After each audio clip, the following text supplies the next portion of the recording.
Welcome to Fatherhood for the Rest of Us with Brandon Handley. Because you're already great at everything else, why not fatherhood too? Welcome, Fatherhood for the Rest of Us. This is Brandon Handley, the host, the creator, all the things that it takes to make this podcast happen. I do it. So I do appreciate you being here with me and going through this journey called fatherhood. Today is a little bit different than our usual one. This one, what happened was I posted onto Facebook an article that was titled "The Dangerous Effects of Present but Absent Parenting." I had a couple responses from this article, and today I'm interviewing Rick, who responded, and it said, "I don't need to read this. I lived this. My parents, with their mental health and addiction issues, weren't even present for themselves, much less for their children." Which, of course, prompted me to just say, "Hey, would you mind sharing your story?" And Rick was able to hop on and share his story with me. And I'm dropping my notes. Rick was able to hop on and share his story with me, and it really kind of went in a number of different ways. First of all, really talked about the effects of Rick had an interesting upbringing. It was a little bit 70s. He's a 50-year-old man now, and just talks about he doesn't have any children of his own, but he definitely was able to share kind of the impacts of what it was like to have alcoholic for a father. His father passed on, having I guess dignitaries would be the word, for relatives. I mean, just a whole host of different activities. Also, he has Asperger's, which wasn't diagnosed until he was in his 40s. And initially for himself, it was self-exposed. He'd read a book and figured out that, a lot of it seemed like what was happening to him. And he reached out to some doctors and was diagnosed with Asperger's, which, while he was growing up, he really struggled with at home, and he didn't get the support that he needed. His dad. Look, it's a very interesting story. It has some good to me, and I told Rick this as well. He kind of has a Cinderella story, but I really. The thing about this for me, and my takeaway from this conversation, was, again, what we impart to our children as fathers is going to show up in their lives for the rest of their lives. In the conversation with Rick, we talked a little bit about my perception of the story that he told, which was that, it sounded like he had a pretty good dad, right? But the impact of what would be currently coined as helicopter parenting, and how that shows up down the line, really shines through in this conversation. The impact of the parents. I use plural because we talk a little bit about his mother in this as well. The impact of kind of removing ourselves from the conversation. Say in one of the examples given here, he talks about how he went to his mother with Asperger's and her reaction, and I'm glad he shared that, because it really opens up our eyes and into how our emotions, our reactions, are going to impact a child later in life. So, guys, I hope that you enjoyed this one. If there's something that you want to talk to Rick about, he's asked to kind of keep most of this under wraps. As to his full name, he's got some high-level exposure, so he doesn't really want to put himself all the way out there. But he's put himself out there enough for us to have this conversation, and I think that it's a very impactful one. So let me know if you'd like to contact Rick, and I will put you in contact. Other than that, guys, as always, I appreciate any and all support that you guys give.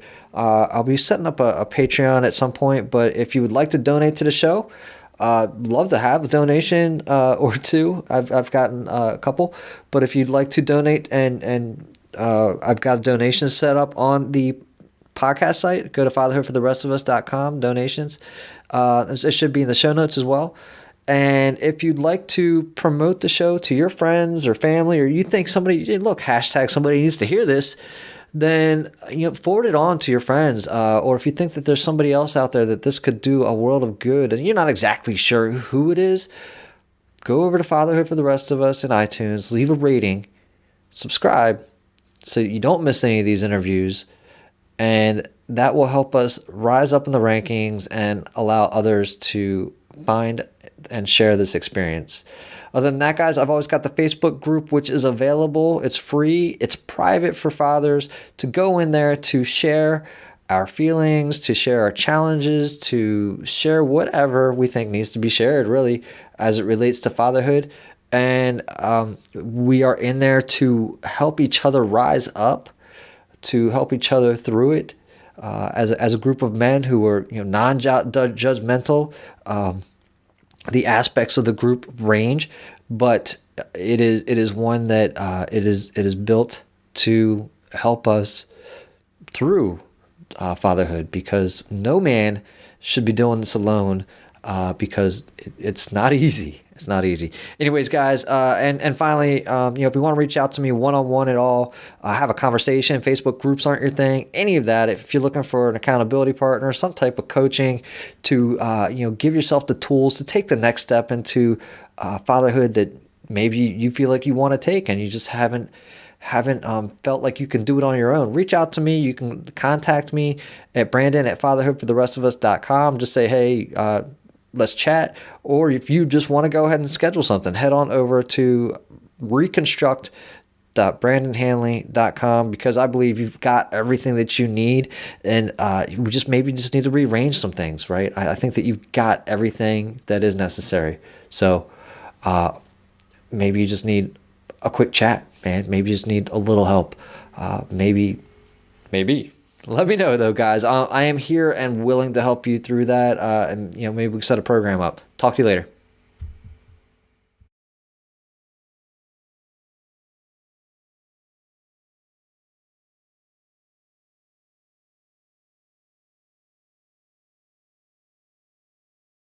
And then I'm gonna introduce you as Rick S. Okay. And let us know what's happening with you. All right, Rick.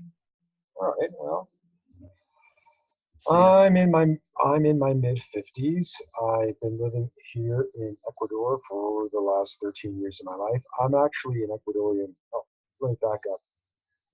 Um, I was born in the United States, the child of well-educated Latin American immigrants. My father was from Costa Rica. What's that? What's that noise? Oh, that's me. Hold on. Let me cancel that. Getting called. Go ahead. You're good. Thought it was Okay, you. I I was was like, born. nobody ever calls me. I was born in the United States, the child of well-educated Latin immigrants. My father, in fact, was a college professor, and I grew up in New Rochelle, New York. My father taught Spanish, and he also wrote textbooks, academic textbooks for a publisher in the area. Um, my father was an alcoholic. He not only abused alcohol, however, he also abused prescription pills. And those two addictions combined to bring him to an early death when he was 57 years old. I was just a week shy of my 13th birthday. A year later, my mother remarried to a man who's been a good provider and a very decent man. He's been free of any sort of addictive problems. He's really been a good role model for me in many ways. That's my stepfather, who is from Colombia, and at the time was working for the United Nations when he met my mother. Anyhow, I grew up in the New York City area, a city called New Rochelle, as I mentioned before. I attended a private college in the area. I obtained a liberal arts degree, which, as many liberal arts majors have found out afterwards, is somewhat of a challenge if you want to find steady, viable, well-paying work. I, after my university days, I moved to the West Coast. I lived in California for 6 years. I was fortunate, and I was able to actually get some relatively stable and well compensated work for a few years, mostly in the social services area. Before I relocated to Washington State, I lived there for 10 years. 5 years with relatively stable employment, and then I went 5 years and kind of into a professional and personal tailspin, which is why I opted to return to Latin America, where my parents, my mother and my stepfather, had since retired. And once I relocated to Latin America, I reinvented myself. I sort of found my passion, found my niche. I became a professional journalist, writer, filmmaker, and publicist. And I've had an opportunity here, a great opportunity to work with a number of high-profile world celebrities in many facets. I've worked with Mrs. Harry Belafonte, Julie Belafonte, as a publicist on a production company here in Ecuador for documentaries that she makes about African culture. That includes a documentary that we made with Danny Glover. I've hosted conferences with filmmakers like Darren Aronofsky, man who made Requiem for a Dream, Black Swan. I hosted a conference on graphic design with the most famous graphic designer in the world, Glazer. I've made a film on my own, a documentary about architecture, and I've had ample opportunity to write and lecture about film and art to an Ecuadorian audience of all ages. So, in many ways, I guess my story is one of sort of overcoming challenges because when I was growing up as a boy, I was dealing with the isolation of being gay and the shame and self-hatred that comes with that. I grew up also in a dysfunctional alcoholic home environment where there was not enough really parental attention to the needs of the children. And I also grew up with an undiagnosed Asperger's form of autism, Real quick, which Rick, not to interrupt, not to interrupt, but let's just before we go, let me just get one awesome thing that's happening for you today because I like to start these off in a kind of a in that fashion. So and get let's focus on one thing that we're grateful for today, something that's exciting for you today, and then we'll hop right back into the story. out of the blue, I was offered a job. I wasn't even looking for it. It's a really job which has a lot of potential. A local school in the area contacted me and they asked me to go and teach art to their students. Awesome. And I'm pretty excited about that. I don't have a formal training in art apart from the few university classes I've taken, but I am artistic by nature, creative by nature. Right. And it's a well compensated position. It's a 3 month position at first. I'm taking over for a professor who's on maternity leave. And it came in just at the right time in my life because I'm dealing with some financial challenges and getting work right now in this poor country, which is in a recession. It's not an easy thing to do, especially if you're in my age group and you don't have more than just one university degree. But despite all that, the school actually contacted me to offer the position due to the fact that I had good references from people who knew me. So, and I just started working yesterday, and I had fun right off the start. I'm very grateful for this job. It's a job that I know I can do, and so there, yeah, Well, that's one thing I'm grateful for. congratulations. That's awesome. That's awesome. And let's I know you've already given us a little bit of a background on kind of your upbringing, but let's just dig in a little bit into you know it's a show geared towards fatherhood. So just even before we kind of even launch into the rest there too, let's get your perspective on fatherhood. Like, what does fatherhood mean to you? Fatherhood means role modeling for your son what it means to be a man in this world, and that means embodying qualities of leadership, embodying qualities of courage, self-discipline, persistence, integrity. and really guiding your son in that direction and the direction of embodying those qualities. That's awesome. That's yes. No, I love that, and I couldn't agree with it more. And could you tell me, you told me, you and I've had conversations in the past, and they were great conversations. But you told me a little bit about your father prior to his passing and how you were raised. Do you want to give the audience a little bit of It was I had an unhappy upbringing, and it was couldn't be otherwise. Both my parents were profoundly wounded individuals, how so? and they both came from broken homes. I mean, they were they both of them come from the upper crust of Latin American society. My grandfather was in my father's side, the Costa Rican grandfather was a doctor. Went to King's College in Cambridge, as a matter of fact, and well educated, but an alcoholic and hostage to many other compulsive behaviors. The biggest trauma that he inflicted on my father, however, though, was when my grandmother died. My father was about 3 years old. He remarried to this woman who really was not exactly a society lady. I mean, she is apparently, from everything I've been told, she was a poorly educated woman just with, with few real values. And she moved into the house, and as soon as she had her own children, she basically asked my grandfather to have the children from the first marriage be removed from the home in the Wow, flood. wow. And it's and so my father, I mean, was traumatized by the death of his mother, and then just and equally by his father's betrayal. And so he caused him a lot of pain. He had major issues with commitment in marriage. I think he feared women because of this. So he didn't marry until he was 44 years old. Hmm. And he had reportedly a history of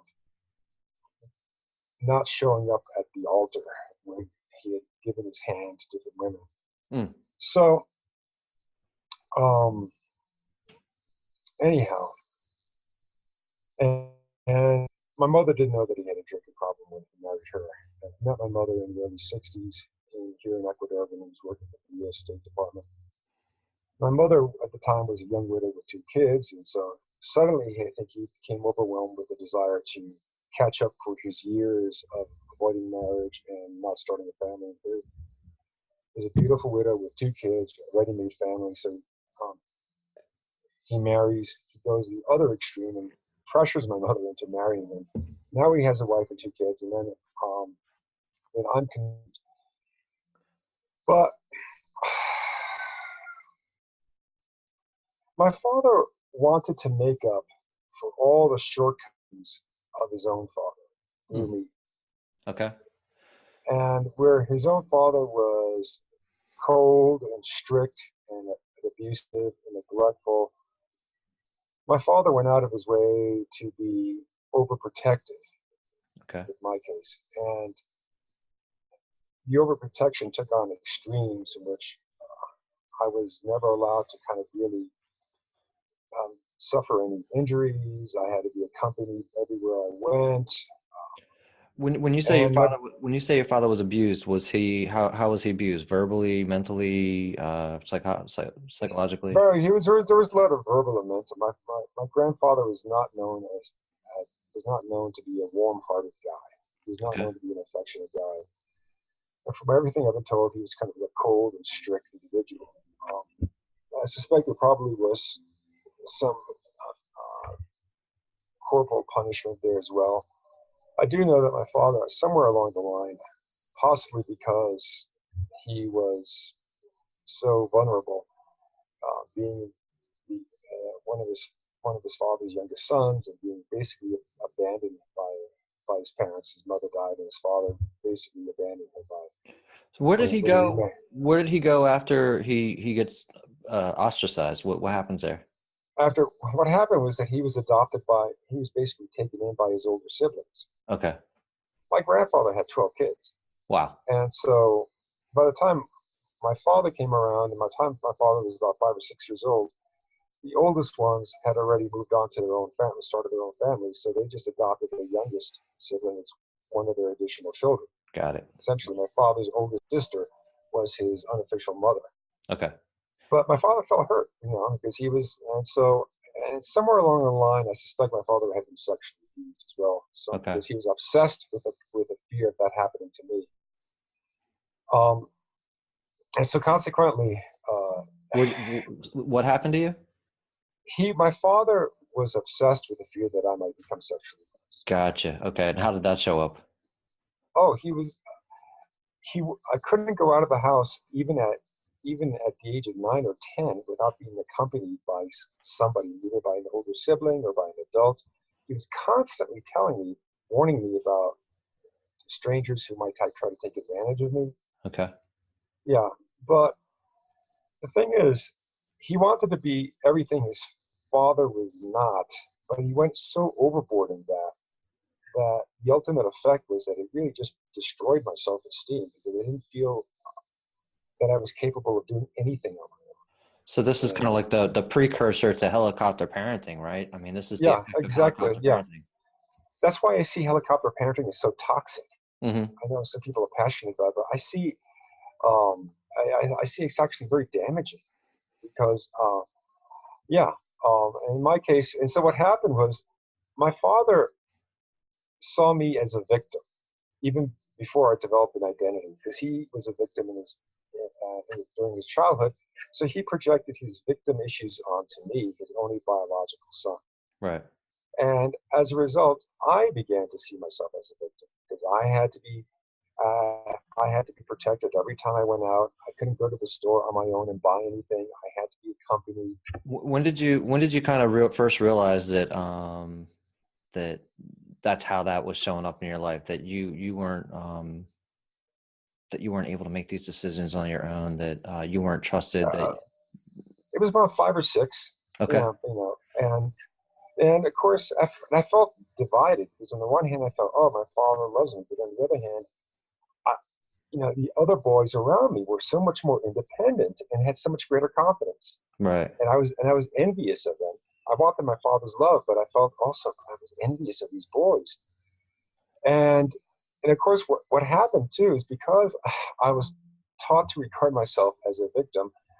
Um, Children around me responded accordingly. The world around me responded accordingly, and I was easily picked on Now, when you say because I that was, the I mean, like, victim part, Rick, like how were you taught to be the victim? whenever there was, you know, I grew up in a home with me and 2 older half brothers, and boys out of nature are competitive and aggressive, and they will hassle each other. It's just how boys are wired. I mean, we're wired to be competitive. I mean, if a parent has a responsibility to make sure it doesn't go overboard, but at the same time, it can't be completely suppressed. It needs to be kind of sort of moderated in a healthy way.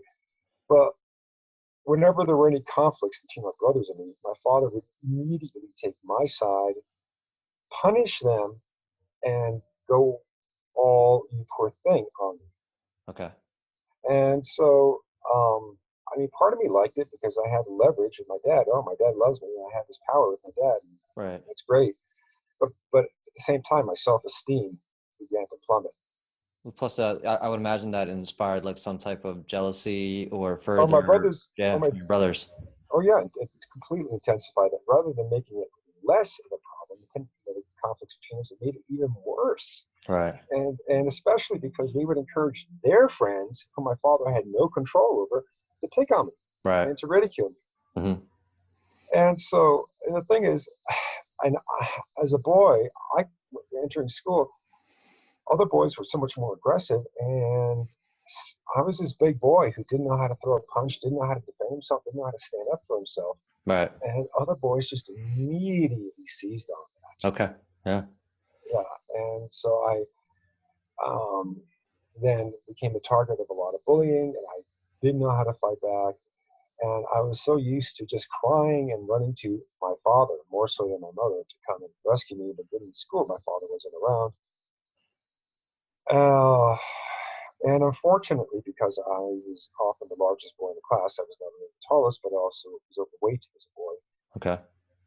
The teachers in my school, I initially went to a Catholic school, the nuns just assumed that I was bullying the other children only Right. because of my size, for Gotcha. no other reason. And so they wouldn't come to my protection. I mean, what? Yeah, um, and I suspect. How did those conversations go? I mean, did you ever talk to the nuns and say, "Hey, look, it's not me," or did they just Of always course, assume? of course, and they said Yeah. no. They just assumed no. You're the bully. That's Okay. it. Okay. That was it. My size was enough to convince them that was. Rick, and this is when, like, the early 70s?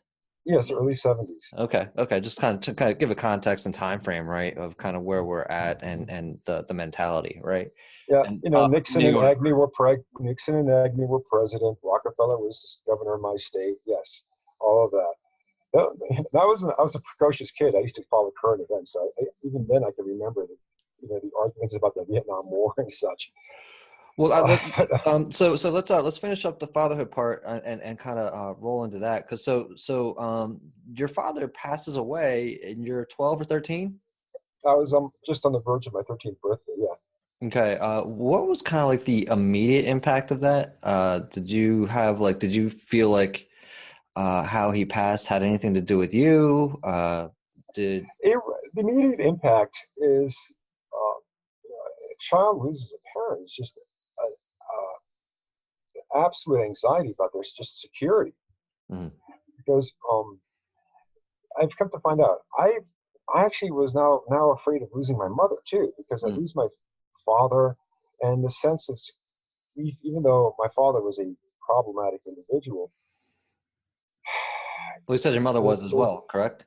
yeah, she was, and so consequently there's this anxiety that just my whole world has just gone belly up, um, It's destabilized. destabilized. Yes, and there's just this massive uncertainty. I didn't. I was, I feared everything. Couldn't trust anything. Um, and also just the deep grief and sense of wow that my best days are behind me. That How's that? How are your it, best days behind you? well, because despite the fact that my father was a problematic figure, I loved him very much, and there was a sense of wow, my father's dead, and I'll never be happy again. Wow. Okay. What? How does that? I mean, is that something that lasted well past that? Is that something that went Yeah, it, away? it lasted for it cast a shadow over my entire adolescence. Okay. Okay. And And of course, it was and for my entire adolescence, and this coincided with my adolescence and my awareness of my sexual identity. I'm realizing that I'm gay. I'm not looking at the girls. I'm looking at the other boys. I'm looking at good-looking adults. Um, and so I feel I have this isolation. And plus, I just never developed any good social skills, even before then. Again, I was an easily picked on boy because I regarded myself as a victim. I just didn't really know how to socialize with the boys. I wasn't into sports. And that became even worse. As you know, in adolescence, children, boys especially, their hormone levels of testosterone increases. Girls also become more aggressive. And I just was just lost in all that. I was was bullying intensified. was it that your dad maybe were you never involved in any team sports? Was it your dad didn't give you that role model? Did your brothers get involved in team sports? That type of thing? My brothers weren't heavily into team sports, but they were just naturally more outgoing, and more. They didn't suffer the overprotection my father made them Okay. suffer. How much older were your And brothers? 4 and 5, Okay, 4 and 5 years older than you. yeah. Okay. And they just were, they didn't suffer the overprotection, and they were much more used to just hanging out in the street and getting into fights. They both knew how to fight. They both knew how to stand up and defend themselves. Sure. I did not. Right. I was so used to my father coming and rescuing me, and then also I rarely left the house, and so I was just completely at a loss. And again, and I had just this acute low self-esteem And this was, to the point. if I recall correctly, this was kind of perpetuated by your mom. She also did. Yeah, I mean, she uh, unfortunately tended to be a bit overprotective as well. At least she I had a close relationship with her, and in a sense, I was almost compensating for her problematic relationship with her with her husband. Yeah, Okay. for her father, for all I know. And you remember growing up feeling I was my mother's best friend, at the time. That changed after my father died, and she became considerably more kind of distant and withdrawn. And so, anyhow, it was a very painful adolescence, and yeah, I wound up being bullied. Not so much because I'm gay, because I never displayed any effeminate mannerisms, but I did have Did that just come poor. out while you were in your adolescence? I didn't. There, there was one person I confided to in summer camp, but I didn't. I kept it under wraps, Okay. yeah, for fear of my life. I mean, Sure, sure. I mean, this is kind of like we're getting into the late 70s now, in the late and '70s, yeah, and so yeah, I was, and you're in New but York, I right? was in New York. Kids were pretty rough, Right. and again, but more. I mean, I was bullied, but more because I was just this kind of peculiar boy who kept his head down and never talked and always sat in corners. And that tends to bring out a certain sadism in people, unfortunately. I mean, people just come up to me and punch me in the face, whatever, for no particular reason, Right. things like that. And um, Because again, I mean, I may because be you wouldn't, deceived. because you wouldn't fight back, you wouldn't stand up for yourselves, and that would happen. And right? Is that, I mean, kind of what happens? Like they're just like, let's go over to Rick, punch him in the face, watch this.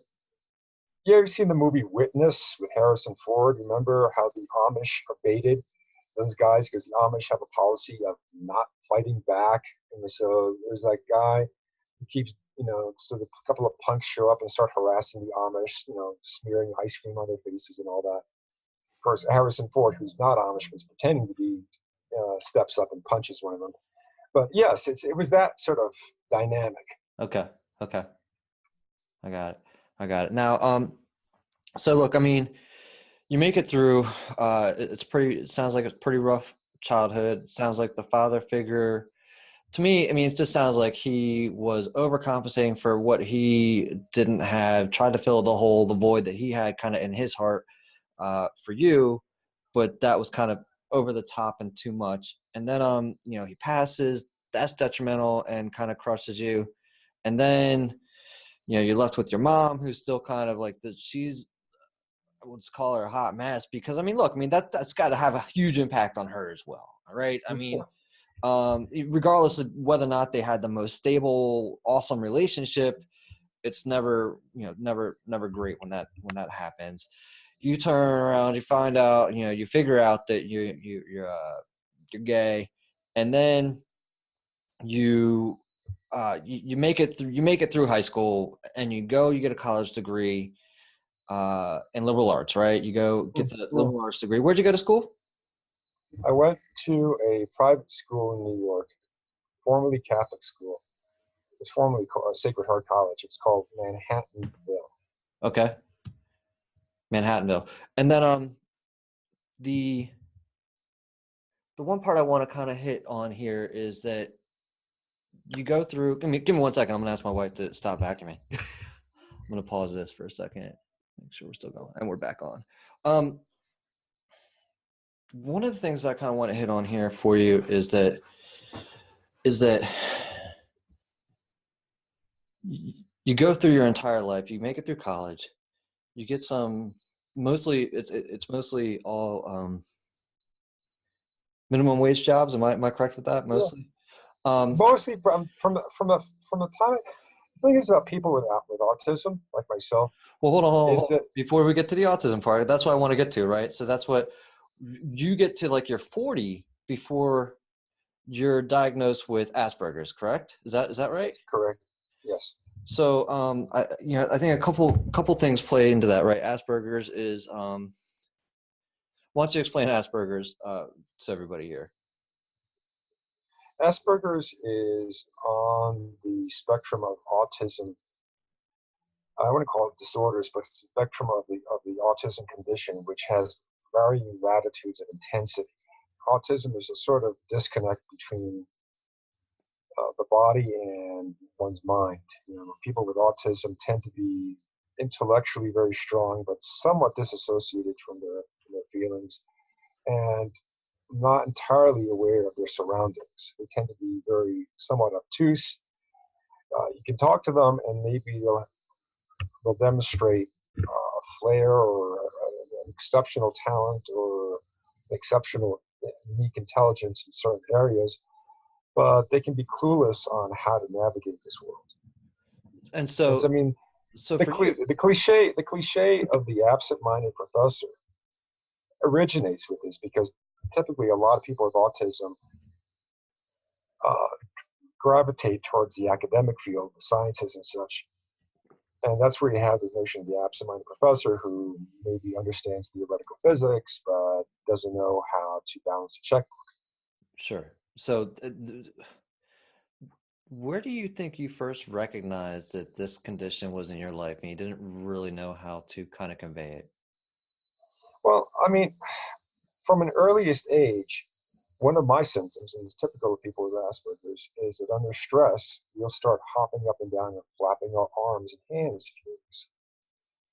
My family, there was very little understanding of autism. It wasn't the subject of common discourse back in the early 70s. It wasn't Right. even talked about on talk shows or anything like that or on news reports.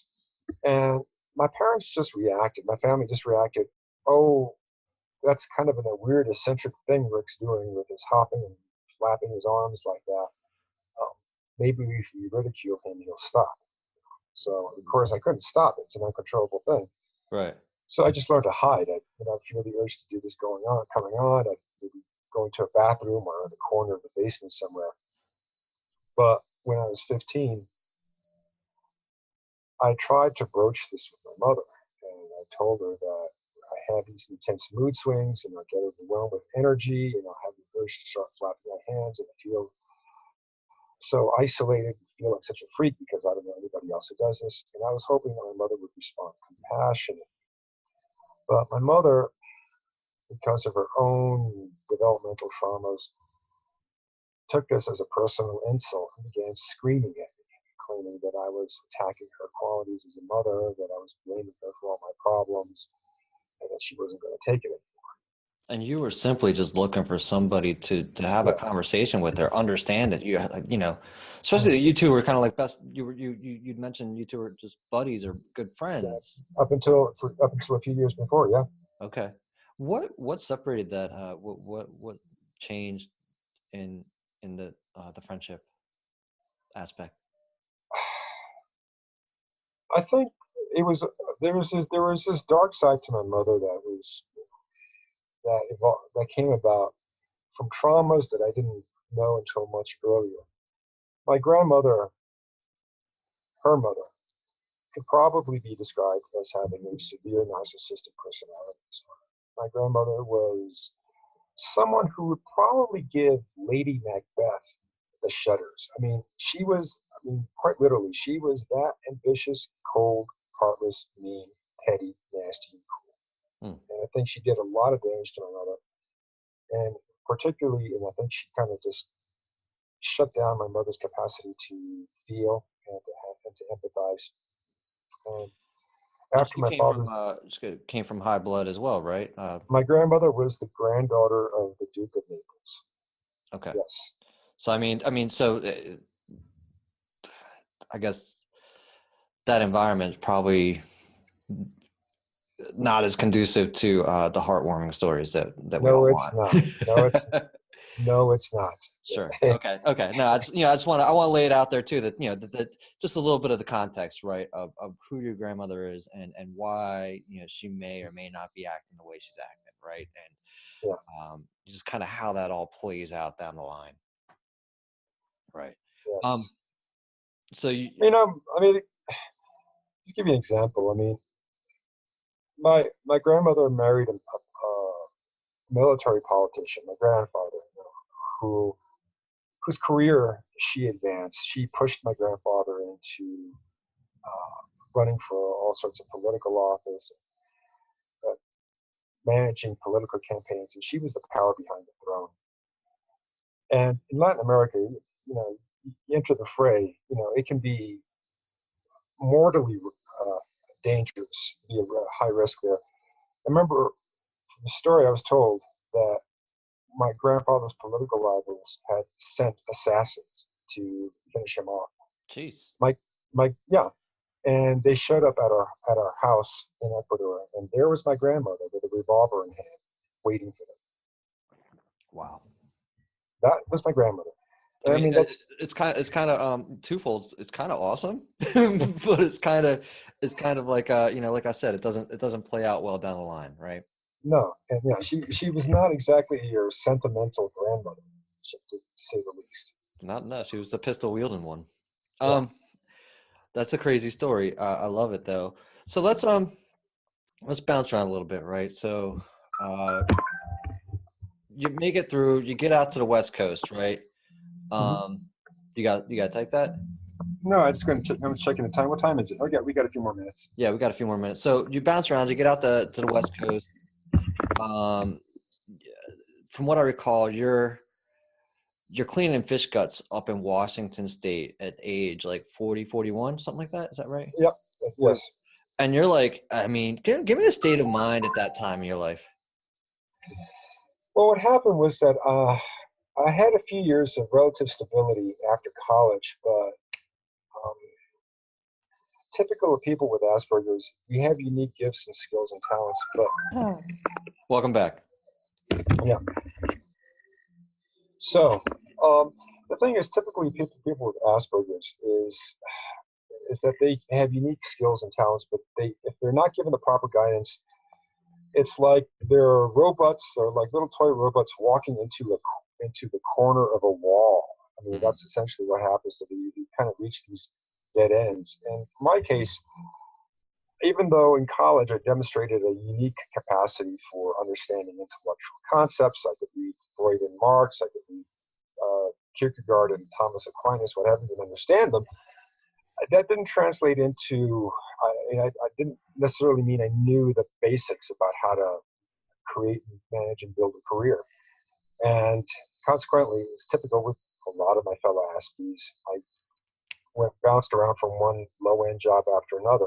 And in my late 30s, I kept doing that quite a bit, and my resume became increasingly more unimpressionable, more fragmented. It came down to me having to resort to taking on the most bottom feeder jobs around, jobs no one else wanted to do, like scraping out fish guts for minimum wage. But it was around that time that I learned about Asperger's by listening to CNN. I heard about it, I Googled it, I began to research it. I found out that I knew at least one person, a lesbian, who had written a book about her experience with Asperger's. And I called her, and she recommended me to the physician that did her diagnosis. What was I that went for book? the Do you recall the book? yeah. It's called Songs of the Gorilla Nation by Don Prince Hughes. Okay. And so yeah, and then so I talked to Don. I talked to the physician who did her diagnosis, and that suddenly everything made sense. Yeah. Okay, the flapping, the social isolation, and not knowing how to interact socially with other people.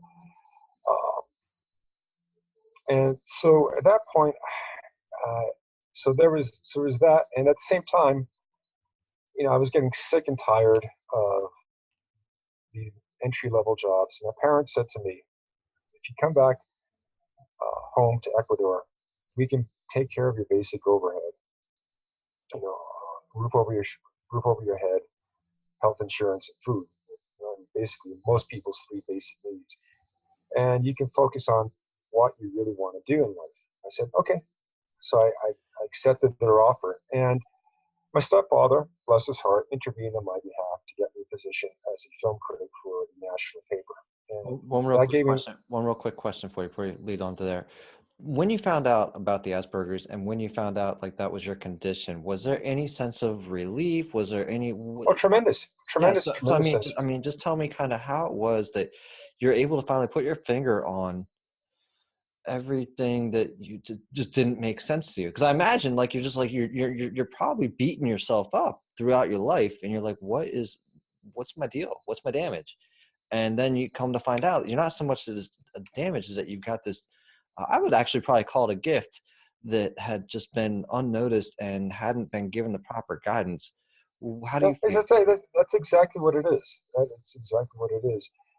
And and so, um, and one of the things I realized, in the 13 years that I've been in Ecuador, where I've published 600 articles, published a book, made a film, I've collaborated with a number of recognized celebrities. I mean, last year, I got to participate on the shooting of an episode of Survivor Man with Les Stroud in the Ecuadorian rainforest. Is that with the proper guidance and with an awareness is that my strengths flourish when I'm given just almost unlimited freedom to be creative and to work to set my own terms. I succeed. Sure. And so I have had a professionally successful life for the last 14 years. Okay. And now, and now you're gonna take a little bit of time off from that and do a little bit of art teaching. Is that? Well, I was offered an opportunity to teach art in between career assignments right now. I usually get get by on my writing assignments, and I see this. I like to teach. I mean, I'm a Okay. good public speaker. Okay. I'm good in front of an audience. I'm good at improvisation. I'd actually applied earlier at the school because I taught earlier this year. I taught business publicity and marketing, which is what I've done a lot of. And I thought when they called me back, I thought I was going to be teaching business publicity and marketing. Right. But instead, I'm teaching art. But that's fine because I know art fairly well. I grew up in New York. I patronized, spent a lot of time patronizing museums and art galleries.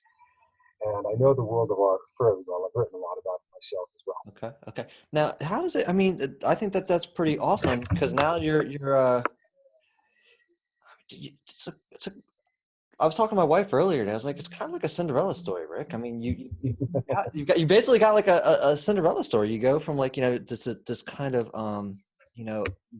literally you've got your two older brothers that are kind of rough on you. It's not your stepmom, but like you go through a rough period of life.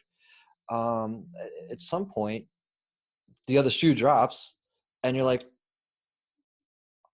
I've got it all. It's not so much that I've got it all figured out. It's like, holy shit, there's a little bit of light in my life. And man, you grabbed hold of that light and you've at least kept and it's awesome. So I think the turnaround's amazing. What I'm curious, for now is like, what's next for Rick? What's next for Rick? I think this has all been a warm up. All my professional achievements in the last 13 years. I think it's all a warm up for the fullest realization of my talents and my skills that I'm going to bring to the world. That's awesome.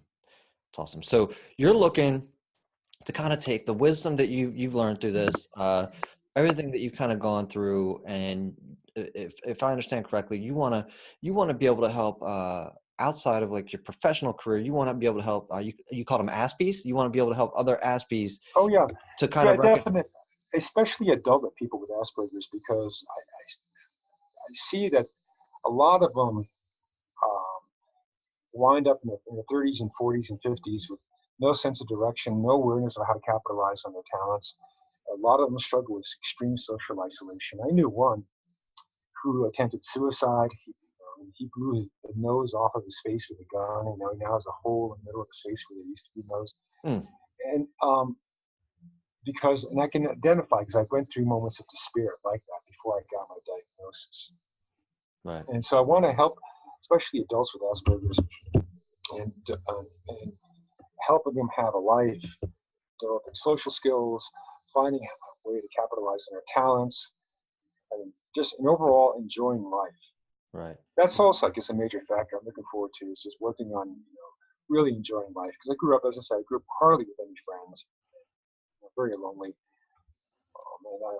So I'm looking forward to really having a rich life ahead. Right. No, that's awesome. I love that. Now, how have you began this next phase? Are you reaching out to other Aspies and Yeah, offering but help? yes, I am. But we gone over? I think we've been on the phone on the call for 47 minutes. Yeah, you said. I mean, you ready? Are you also? I just want to close it off if you're ready to. Would you recommend anybody reach out to you? I know you're trying to keep a little bit of a lower profile. If you Um, reach out to, do you you know want to what? reach out to me? Yeah, if anybody wants to reach me, contact me, have any questions, let them contact you, and then you can forward their contact data to me. Awesome, Rick. Rick, I appreciate you taking the time. I know you've got a lot of things going on, so thanks again for stopping in today. I think this is really going to be a great conversation for a lot of people to tune into. I And think so too, and thank you very much for this opportunity. awesome, Rick. Take it Okay, easy. Have a Brandon. great day. Yep.